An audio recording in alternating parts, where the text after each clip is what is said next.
Non, je rigole. C'est vrai. Voilà, bonjour, je m'appelle Pascal. Je suis marié, j'ai 4 enfants et je suis le responsable du département Solidarité de l'Église catholique. À 17 ans, j'ai fait une rencontre qui m'a bouleversé. Alors c'était la nuit, dans une église, je suis entré vers minuit et il y avait l'adoration eucharistique, c'est quand on expose le corps de Jésus et qu'on peut venir prier devant. Il y avait une icône de Marie. Et là, pendant plusieurs heures, j'ai été saisi par la présence de Dieu. Et là, je me suis dit, Seigneur, je ne sais pas qui tu es vraiment, on m'en a parlé au catéchisme, mais j'ai envie de te suivre. Et j'ai commencé à cheminer avec le Christ comme ça. Alors je suis allé au groupe de jeûne, puis après un groupe de prière. Et puis environ une année après, vers 18 ans, j'étais à ce groupe de prière le vendredi soir avec une trentaine de jeunes. Et je sors du groupe de prière. Et là, je fais une autre rencontre. C'était une femme, et puis elle me dit « J'ai le sida !» Puis à l'époque, c'était dans les années 90. Et le sida, c'était encore peu connu, c'était quelque chose qui faisait peur en réalité. Et puis moi, je sortais de ce groupe, je me suis dit, en tant que chrétien, je vais m'approcher d'elle quand même, voir qu'est-ce qui se passe. Puis elle me dit, je viens de me faire attaquer. Alors c'est vrai qu'elle était un peu ensanglantée, elle avait les habits un peu déchirés. Et puis elle me dit, je viens de me faire attaquer parce que j'ai le sida. Moi, ça m'a bouleversé, je me suis dit, punaise, on attaque juste pour ça parce que les gens sont malades. Alors on a sympathisé, je l'ai raccompagnée, on avait une voiture, on a pris un pot en commun avec son copain. Et puis, on a passé un moment extraordinaire, 1 ou 2 heures, à partager un petit peu sur le sens de la vie. Voilà. Et cette personne, je me suis rendu compte qu'elle m'apportait le Christ. Et puis j'ai dit au Christ, là, c'est là que je veux être. Servir les autres. Vivre avec le Christ, c'est une histoire de rencontre. Quand vous lisez la Bible, ce sont des rencontres qui se succèdent. Et ça vaut la peine. Non seulement on le rencontre personnellement, à travers la prière, à la messe, dans une rencontre particulière, voilà. Mais on le rencontre aussi à travers les autres. Et bien souvent, les personnes qui sont dans une situation fragile, qui sont peut-être pas tout à fait comme nos standards, eh bien, en rentrant en dialogue avec eux, on fait une expérience qui est vraiment de l'ordre de la spiritualité, de la rencontre avec le Christ. Et non seulement ça change la vie de l'autre, mais ça nous bouleverse nous-mêmes et ça nous change nous. J'ai fini tout à l'heure, je suis prêt pour vous. Bonjour, je m'appelle Bryce Wagner. Je suis le directeur exécutif de Mercy Ships Global. On a des navires hôpitaux qui travaillent avec des pauvres en Afrique. Et je suis né à Los Angeles, en Californie. Et je voulais te juste expliquer qu'est-ce qui a motivé moi de travailler avec les gens les plus démunis, les gens en pauvreté. C'est venu de le fait que j'ai grandi dans une maison chrétienne. Ma mère elle était très impliquée avec des SDF. Et moi, quand j'étais à Los Angeles, j'habitais à Venice Beach. Venice Beach, c'est étrange parce qu'il y a des riches à côté des pauvres. Et moi et mon ami, on a décidé d'aller chaque week-end et amener le sandwich vers les SDF. Et après une année, j'ai réalisé que j'avais plus à cœur mon travail vers les SDF que mon travail comme graphiste. Et il y avait un jour qui a changé ma vie. J'étais dans j'avais à peine de tourner, j'avais pas tout l'argent jusqu'à la fin de chaque mois. J'étais dans ma fenêtre, il y avait un gars devant moi avec une grande maison, mon âge, luxueux. Moi, j'étais dans un petit appartement pourri avec des cafards. Et je connaissais Dieu, mais j'étais un peu dans mon cœur, je dis Dieu, pourquoi je suis là? Je suis un bon gars, j'ai nourri des pauvres. Et ce gars, qu'est-ce qu'il fait? Il est là dans ce joli bâtiment. Et quand j'étais là, il avait une petite voix dans ma tête qui dit regarde la fenêtre, regarde en bas. Et quand j'ai regardé en bas, je voyais un de les gars que j'ai livré le sandwich dans l'allée en bas, dans une poubelle, avec une cuisse de poulet.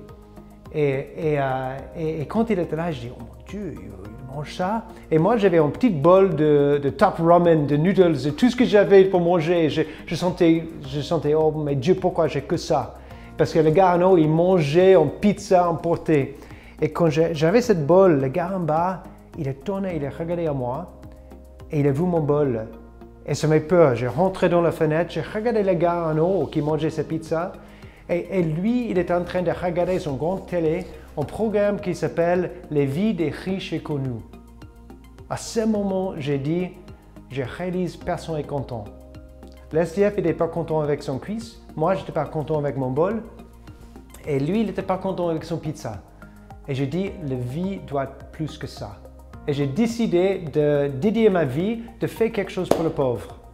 Alors ça c'était mon motivation de cœur. Et depuis ça, Jésus, il me motive et il m'encourage de continuer de faire une différence dans le monde.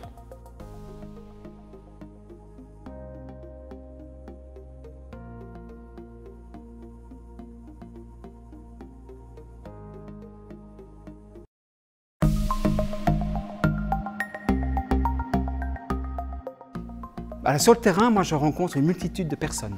Ça peut être des prisonniers, puisque je vis en prison. Ça peut être des gens de la rue, ça peut être des personnes seules. Un petit peu le dénominateur dans tout ça, souvent, on est dans une pastorale du lien. C'est on crée du lien avec les autres. Alors la pandémie, elle a relevé des choses qu'on savait déjà, c'est que les personnes sont seules. Mais en plus, pendant la pandémie, de façon encore plus forte qu'avant, les gens, ils ont eu faim.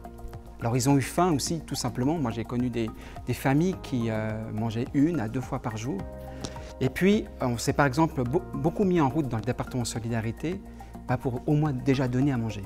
Donc avant la pandémie, on aidait environ 200 familles. Et puis aujourd'hui, on en est environ à 500 que sur Lausanne. Et ça, les gens ils ont faim physiquement, mais ils ont aussi faim d'une présence. Présence des autres. Souvent les gens ils n'ont plus de liens sociaux. Présence de Dieu. Des fois, c'est surprenant comme quoi ils ont besoin de cheminer avec le Christ. Et moi, j'ai vécu des choses extraordinaires de personnes qui étaient alcooliques, qui étaient seules. Ils se sont mis en chemin avec le Christ. Et aujourd'hui, ils sont sobres, ils ont retissé des liens avec leurs enfants alors que tout était perdu. Et aujourd'hui, ils ont changé de vie. La pastorale de la solidarité, c'est non seulement on se tourne vers l'autre, on reçoit de l'autre, mais en plus on voit des miracles. Ça, c'est juste le truc génial. On croit que les miracles, c'est que dans la Bible. Alors, je vous raconte juste une petite histoire. C'est un jour, une de mes collègues, elle reçoit le coup de téléphone d'une policière. Puis elle dit, écoutez, on ne se connaît pas, mais on m'a donné votre numéro de téléphone et on m'a dit, c'est vous qu'il faut appeler quand tout est perdu. Alors elle dit oui, elle se présente. Et la policière lui raconte qu'elle connaît une femme qui doit aller en prison. Elle est toute seule, elle n'a pas de famille, elle a 2 enfants en bas âge, de quelques mois et de 2 ans. Et puis, cette femme, elle doit aller en prison parce qu'elle n'a pas payé ses factures. Chose qui n'est pas correcte, mais n'empêche que d'aller en prison, elle perdait son travail, son appartement, ses enfants. Et à la fin, elle devait une facture d'environ 4 000 francs. Et ma collègue lui dit, écoutez, moi je vous propose, vous nous laissez un petit bout de temps et on va voir ce qu'on peut faire. Ma collègue a pris contact avec le directeur de prison, puisque cette femme devait déjà être en prison, avec le procureur et avec le grand chef de la police. Et ce qui est extraordinaire, c'est qu'on a pu réunir la somme, on a pu faire en sorte que cette personne ne va pas en prison. Et aujourd'hui, cette personne, elle n'a pas perdu son appartement, elle a gardé son travail, et puis ses enfants, ils grandissent, on continue à l'accompagner. Quelques temps plus tard, la policière, elle vient vers ma collègue, puis elle vient en pleurant. Puis elle dit, mais qu'est-ce qui se passe? La situation, elle s'est bien terminée en fin de compte. Et là, elle me dit, vous ne vous rendez pas compte, c'est moi qui devais aller arrêter cette femme et je ne le pouvais pas. Ce jour-là, je vous ai téléphoné au lieu de me présenter devant l'appartement et aller arrêter cette maman. Tout ça pour dire que des signes d'espérance, ils sont là.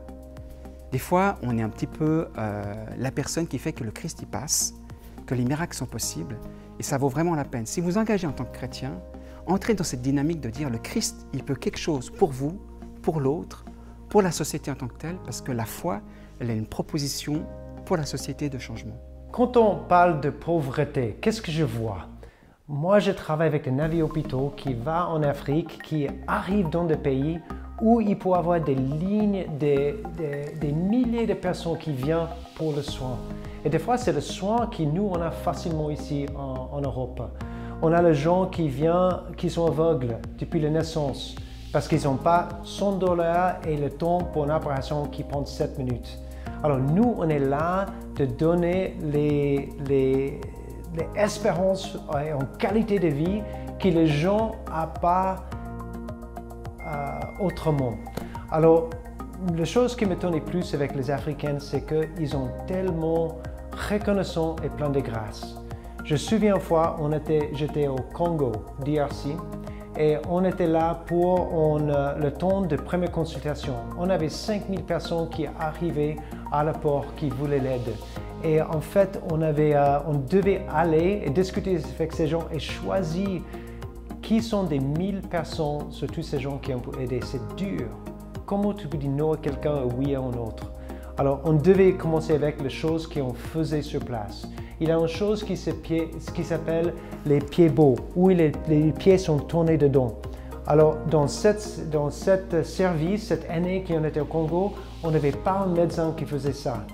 Alors, les infirmières demandaient à moi, est-ce que tu peux aller, dans ce premier temps, faire le tour de ligne et trouve tout le monde qui a un pied beau et envoyer à la maison.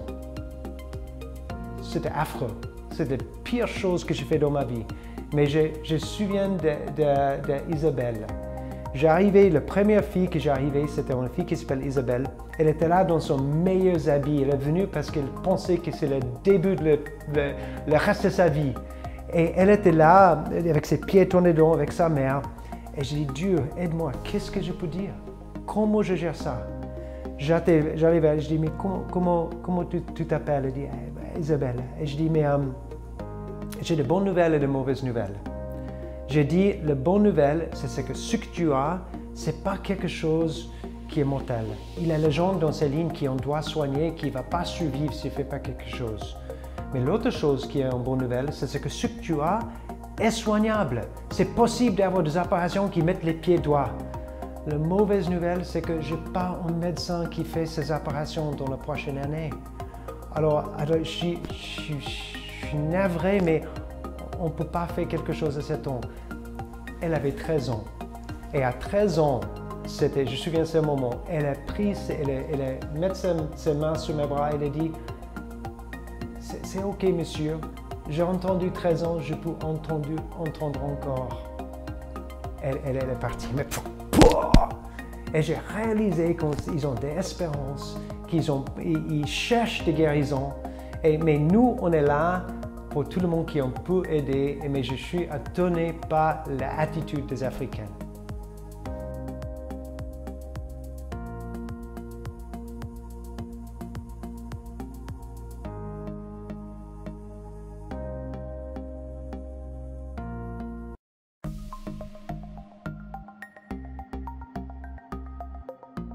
Pour moi, il y a un petit bouquin qui résume le tout. Il a été écrit par le pape François, il a été donné il y a quelques mois au monde. Et puis, il y a un terme qu'il faut retenir, c'est le terme fraternité. Quelle est ma place dans ce monde? Quelle est la place des hommes, des femmes, des enfants, des jeunes? Et je crois fermement que l'Église et le monde sera fraternel. Alors peut-être, vous qui m'écoutez, prenez juste un petit moment pour vous dire quelle est la place de la fraternité dans ma vie? Où est-ce que je veux m'engager?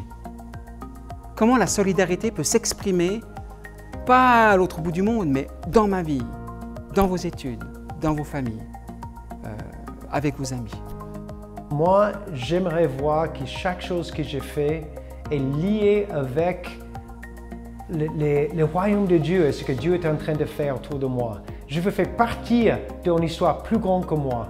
Je veux être sûr que chaque personne que je rencontre, j'ai la capacité d'emporter quelque chose. Si c'est un cerise, si c'est un mot, si c'est le soin médical. J'aimerais que ma vie fasse une différence dans les autres. Alors ça, c'est un peu mon désir. Et je crois que c'est possible. Je sais que c'est possible parce que j'ai vu ça dans les gens jusqu'à maintenant. Et pour vous, qu'est-ce que vous pouvez faire? Suivez votre cœur. Je crois que Jésus est là, il met des idées en nous. Et ça peut être pas forcément difficile. Ça peut te donner un sandwich en SDF. Ça peut être d'aimer ton frère, tes parents quand c'est difficile. Ça peut être d'avoir une vision d'engager dans une mission de le futur. Tout est possible, tout est devant vous.